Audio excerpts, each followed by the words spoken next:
Então, falando da queda do ministro Weintraub e dessa ascensão, ele recebeu um prêmio, né? Ele recebeu um prêmio porque ir para o Banco Mundial, receber mais de 3 vezes mais do que ele ganha aqui, é um prêmio. Mas é bom a gente sempre lembrar que ele não vai ser diretor no sentido de comandar no Banco Mundial, ter um cargo de gerenciamento no Banco Mundial, como a gente imagina um diretor de banco, porque ele vai ser representante de determinados países, de 9 países, entre eles o Brasil. E aí também ele não tem uma das qualidades mais importantes, que é a capacidade de negociação, de ouvir o outro lado, ser diplomático. Ele é tudo menos diplomático, ele é um encrenqueiro.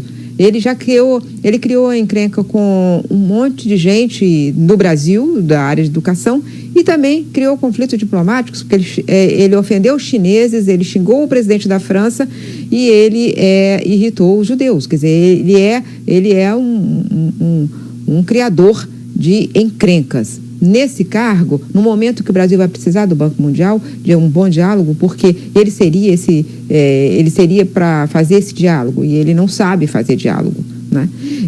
Tem essa outra questão a gestão dele. A gestão dele foi desastrosa, ele foi muito incompetente, então ele realmente merece o título de pior ministro da educação que o país já teve, né? O deputado João Campos estava falando, e o deputado João Campos é de Pernambuco, né? É filho de Eduardo Campos, e Pernambuco tem é o melhor exemplo no Brasil do ensino médio. E por quê? Porque houve diálogo e houve também uma continuidade administrativa. Um programa que começou com Jarbas Vasconcelos continuou com Eduardo Campos, apesar de serem de partidos diferentes, de tendências políticas diferentes.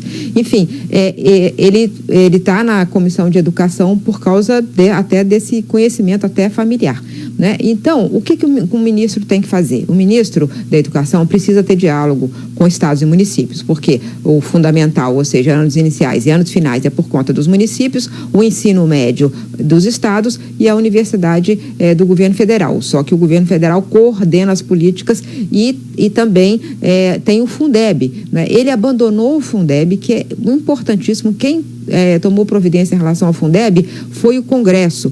Ele, na pandemia, ele não deu orientação sobre o que fazer com o calendário escolar. Quem fez isso foi o Conselho Federal de Educação, que não é papel dele. Ele que estabeleceu algumas diretrizes, e aí o Ministério teve que aprovar. Todas as providências foram sendo tomadas por outros atores da política brasileira. O adiamento do Enem foi primeiro aprovado no Congresso, porque ele não adiava, apesar de ser necessário. Naquela reunião, ele falou de tudo, mas não falou de educação. Ele falou de prisão de ministro Supremo. Ele falou que precisava destruir Brasília, mas ele não falou sobre educação, o que mostra que a cabeça dele nunca esteve no assunto educação. Por isso é que ele foi o pior ministro, porque, na verdade, ele não estava ali. Então, quem sabe agora acham um ministro ou uma ministra melhor. Melhor do que ele é fácil. É fácil porque ele foi muito ruim, ele foi o pior.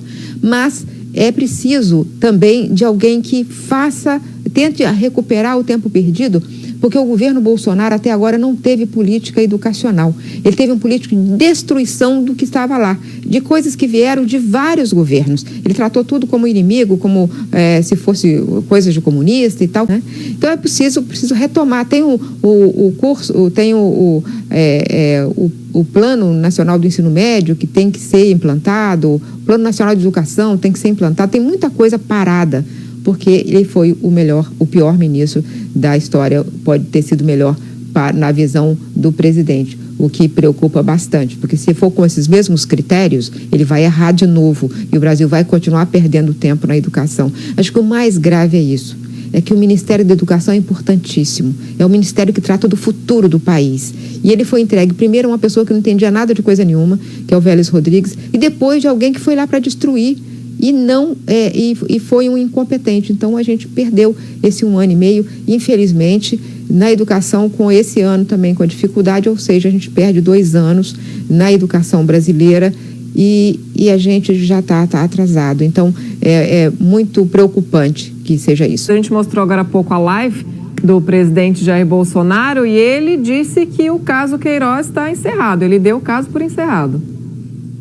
Eu vi a Ana Flor dizendo assim, não basta ele decidir, né, que está encerrado, porque, pelo contrário, ele ganhou força, o caso Queiroz. Eu queria fazer primeiro uma explicação, para a gente não perder a noção do que é, né, e eu acho que conversa muito com o comentário aí do Otávio Guedes. A gente chama de rachadinha, esse é o nome, esse é o apelido da operação. Mas a operação é desvio de dinheiro público, porque o dinheiro público paga os funcionários. Aí esses funcionários são funcionários fantasmas, vários, mais de uma dezena no antigo gabinete de Flávio Bolsonaro. E eles moram em outras cidades, nem pegam o crachá e tal, recebem esse dinheiro.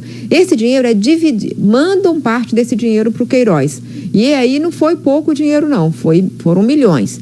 Vai esse dinheiro para o Queiroz. E mais do que isso, ele contrata também, e aí é o segundo ponto que esse caso encerra, que é a ligação com a milícia. Fica muito claro nesse caso, porque através da relação entre Queiroz e Adriano, que foi morto na Bahia. Mas o Adriano da Nóbrega era miliciano, todo mundo sabia que ele era miliciano, foi condenado. E ele, a ex-mulher dele recebia dinheiro e ele recebia dinheiro também da ex-mulher. Há um momento no processo que fala o seguinte, ele fala com a ex-mulher, a Daniele, e fala o seguinte, olha, aquele dinheiro está me fazendo falta, eu contava com esse dinheiro. Isso quando o Queiroz demite a ex-mulher do dizendo que era preciso, porque ia ter eleição e o deputado, na época deputado, hoje senador, ficaria muito exposto. Então, essa relação muito próxima com a milícia é outro ponto que está nesse caso. Então, né, o primeiro caso é que é desvio de dinheiro público, o nome é esse. Segundo, é a ligação com a milícia. A terceira, a reação do presidente. O presidente fez a estratégia, combinou, né, conversou no Palácio sobre a estratégia de se afastar, tanto de Queiroz quanto de Wassef. Mas ele acaba não conseguindo, porque ele, na live dele, ele defende o Queiroz e diz que o Queiroz pode comparecer. Não pode, ele não comparecia, ele mandava dizer que estava doente e entregava pronunciamento por escrito. Então, ele precisa realmente de dar explicação. E mais do que isso, na ordem de prisão de ontem, que a Globo News conseguiu com exclusividade, ficou claro que a continuidade delitiva. E como o Otávio estava dizendo agora há pouco, inclusive na atual legislatura, na Assembleia, quando ele não é mais, Flávio Bolsonaro não é mais deputado. Então, há muito que investigar nesse caso, e o caso não está encerrado. O caso ganhou muita densidade ontem, e essa explicação de Frederico Wassef, que há 24 horas não fala nada, ele não explica por que ele deixava no seu sítio em Atibaia o Queiroz lá, por que ele estava lá. Isso ficou sem explicação.